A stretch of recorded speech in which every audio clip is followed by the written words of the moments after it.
Bonjour, bonjour à toutes et à tous. D'abord, ce coup de crécelle pour vous rappeler que pour l'Anti-France, nous sommes des reclus, des pestiférés.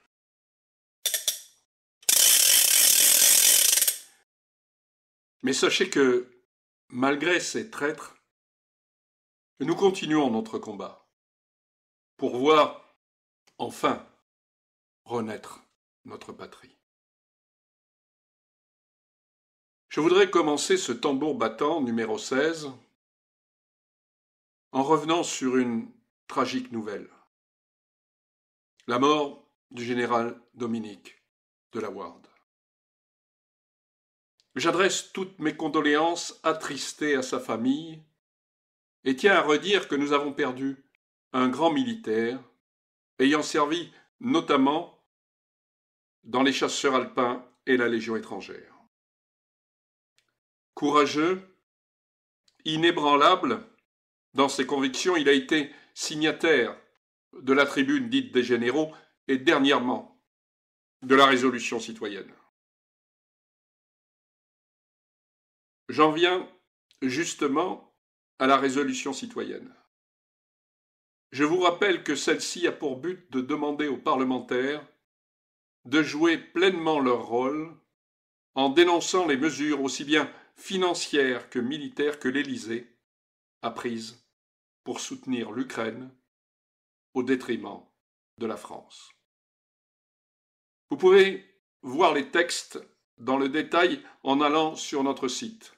Vous pouvez aussi lire le communiqué de presse du sénateur Alain Houpert qui invite les parlementaires à examiner cette résolution avant la fin de la session de juin. Vous trouverez enfin la liste, notamment, des militaires de tout grade ayant validé cette résolution. Cette dernière a été envoyée par plusieurs associations, dont en premier la nôtre, à tous les groupes parlementaires des deux assemblées. Maintenant, des questions subsistent. La première, quand ce texte sera-t-il soumis aux sénateurs? La deuxième, sera-t-il proposé de la même manière aux députés? La troisième, le vote, si celui-ci a lieu, sera-t-il positif, signifiant ainsi un coup de semonce envoyé par le législatif au pouvoir exécutif? La quatrième, enfin, le chef de l'État, dans ce dernier cas, tirera-t-il les conséquences de ce désaveu?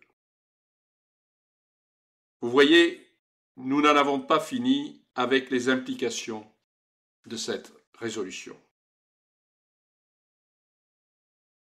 Revenons à une actualité qui a agité le monde médiatique et politique. Les Républicains ont élu leur président et Bruno Retailleau a gagné haut la main.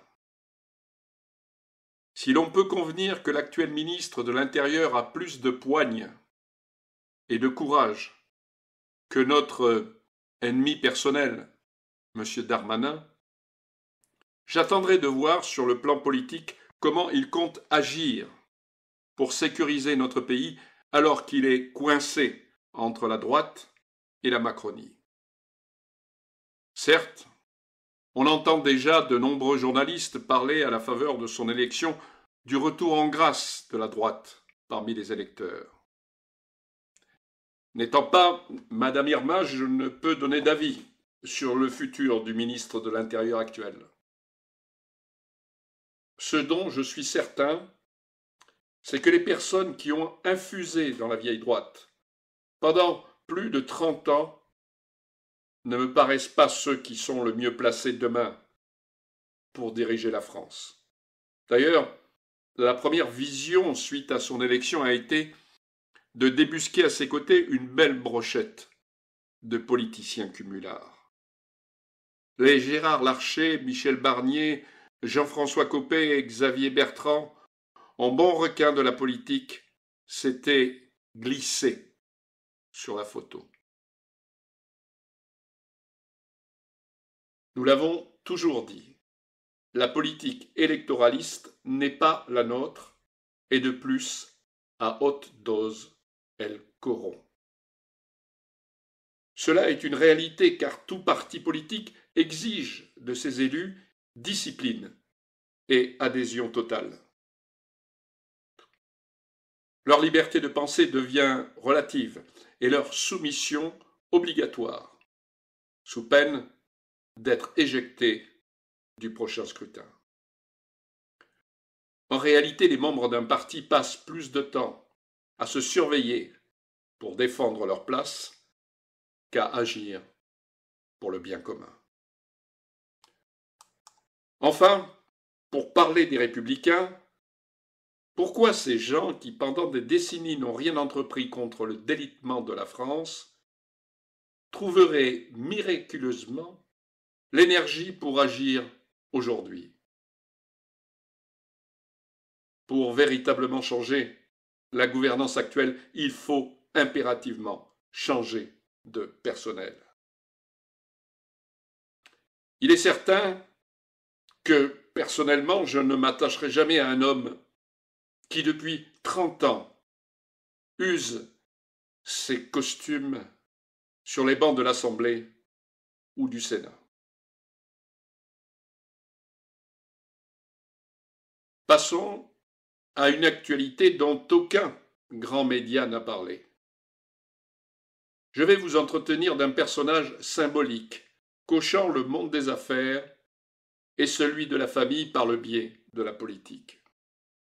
Un personnage qui, depuis longtemps, nargue la justice et profite de l'ombre tutélaire de son père.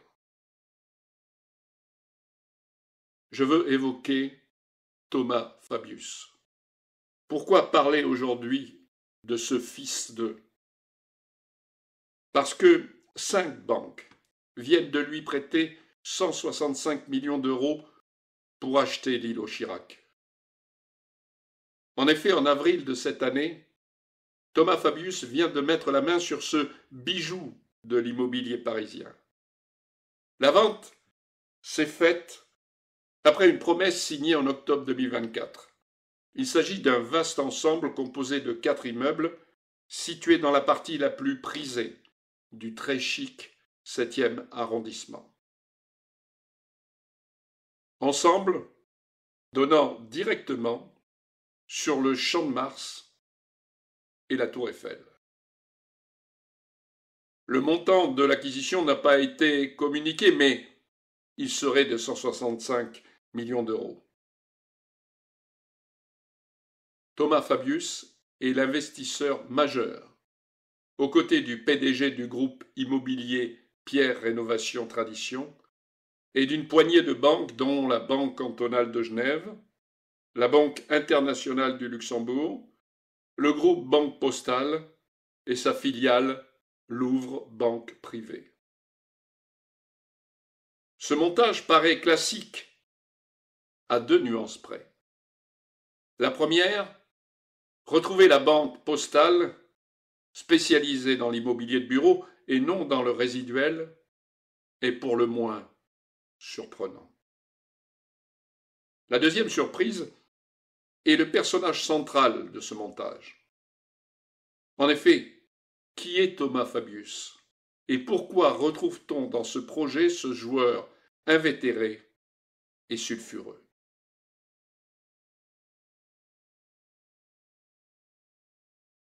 Né en 1981 dans le 16e arrondissement de Paris, Thomas est le fils de la productrice Françoise Castro et de Laurent Fabius, qui vient d'être fraîchement nommé ministre du Budget par le nouveau président de la République, François Mitterrand. Après des études en économie au lycée Henri IV et au lycée Montaigne, qu'il ne termine d'ailleurs pas, il travaille un temps comme professeur de tennis dans un club med, avant de rentrer par l'entremise de son père dans le groupe Accor, où il gérera pendant 2 ans l'hôtel Novotel de la Porte de Bagnolet. La carrière de son père va lui ouvrir des portes. notamment dans les médias. Entre 2002 et 2003, il intervient dans des émissions sur BFM TV et sur TF1. Mon nom est un avantage, reconnaît-il lui-même dans les colonnes de l'Express. En 2004, il sort de l'ombre de son père et se lance dans l'entrepreneuriat. Il fonde une société de gestion de crèches privée d'entreprise, puis crée une société de conseil. De là proviennent ses premiers démêlés avec la justice. En 2009, il est condamné à 150 000 € d'amende pour abus de confiance. En 2011, nouvelle accusation d'abus, cette fois de la part de 2 de ses associés, qui l'accusent d'avoir détourné presque 100 000 €. Il est de nouveau condamné. Sa longue aventure judiciaire se poursuit autour des casinos, car l'homme est dévoré par sa passion du jeu. Réputé flambeur, il gagne de grosses sommes d'argent en jouant à la roulette dans les établissements du monde entier. En juin 2012, il achète un appartement à Paris de 7 millions d'euros.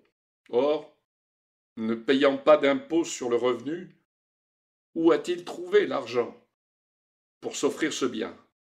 Et pourquoi les services du ministère de l'économie ne se sont pas intéressés à sa situation? Interdit de casino en France, il est poursuivi pour des affaires liées aux établissements qu'il a fréquentés. En 2013, il fait l'objet d'une enquête consécutive à l'effacement d'une dette de jeu de 700 000 €. Ceci contracté au casino de Monaco. En 2016, suspecté d'avoir écrit un faux ordre de virement de 200 000 € à un casino de Marrakech, il est mis en examen par le tribunal correctionnel de Paris. Ce dernier le condamne à 75 000 € d'amende pour escroquerie 3 ans plus tard.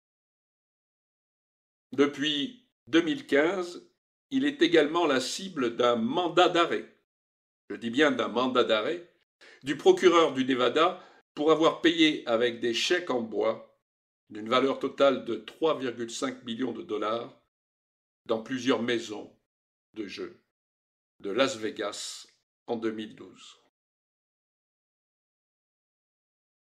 Comment, alors qu'il a commis de telles malversations, a-t-il pu s'immiscer dans une affaire immobilière aussi considérable?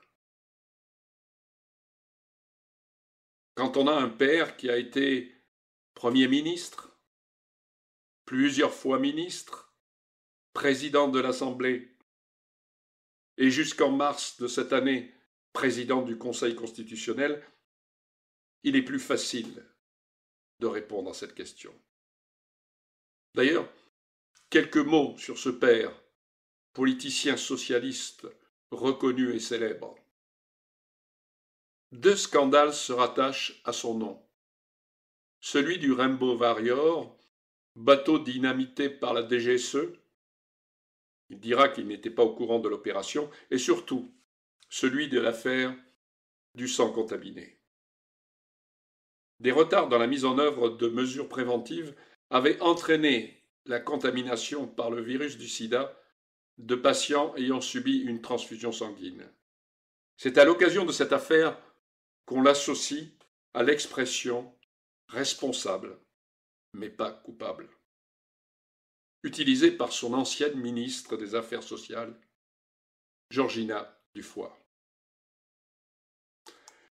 Avouez que lorsque l'on voit la rigueur judiciaire face à Marine Le Pen, qui n'a pas agi dans son intérêt personnel, et celle du fils de Laurent Fabius, qui a fait des chèques sans provision pour une valeur de plusieurs millions pour servir son addiction au jeu, on peut se poser des questions sur la justice.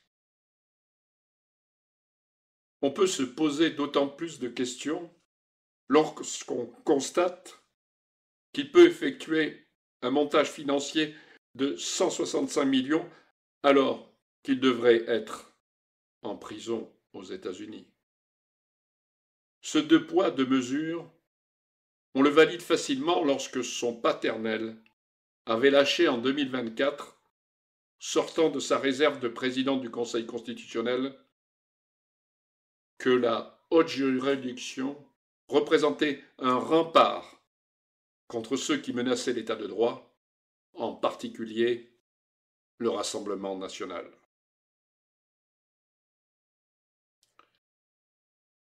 Partons maintenant à l'étranger avec notre président.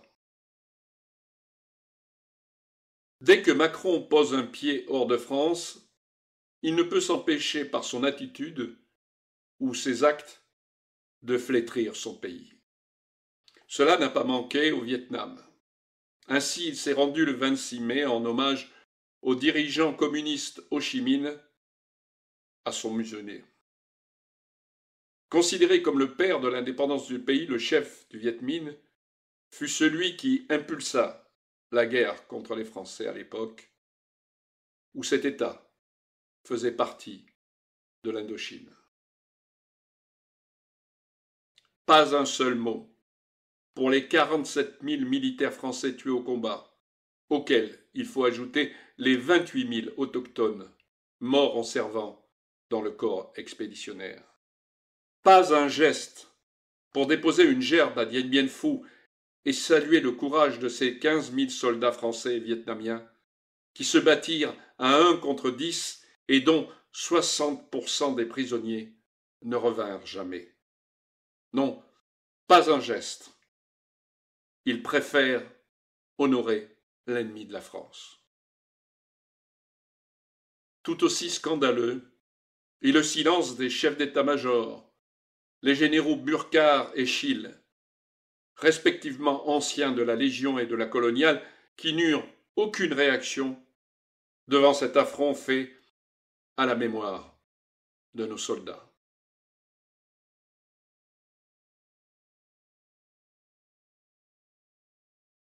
Je finirai par une note plus légère, sans quitter le Vietnam.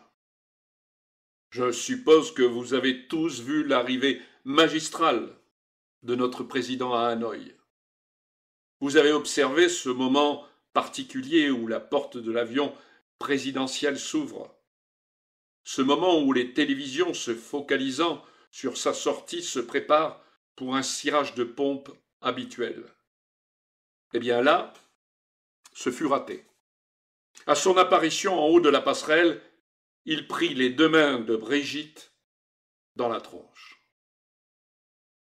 En voyant cela, l'hôtesse vietnamienne qui ouvrait la porte baissa la tête et fit immédiatement un demi-tour contact.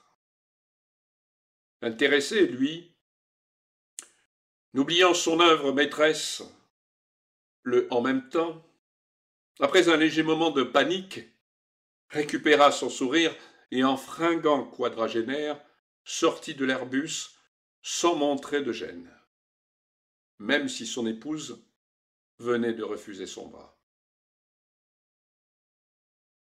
L'Élysée, très gêné devant ce show mondialisé, démentit d'abord les faits, parlant de complotisme et de trolls pro-russes.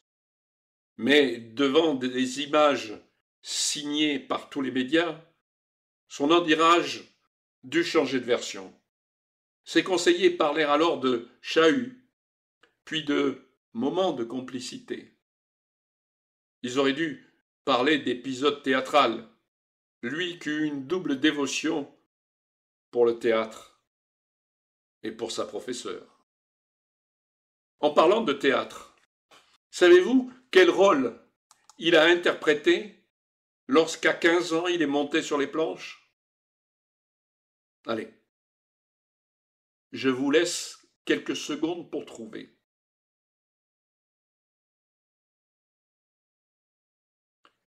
Celui d'un épouvantail déambulant seul sur la scène.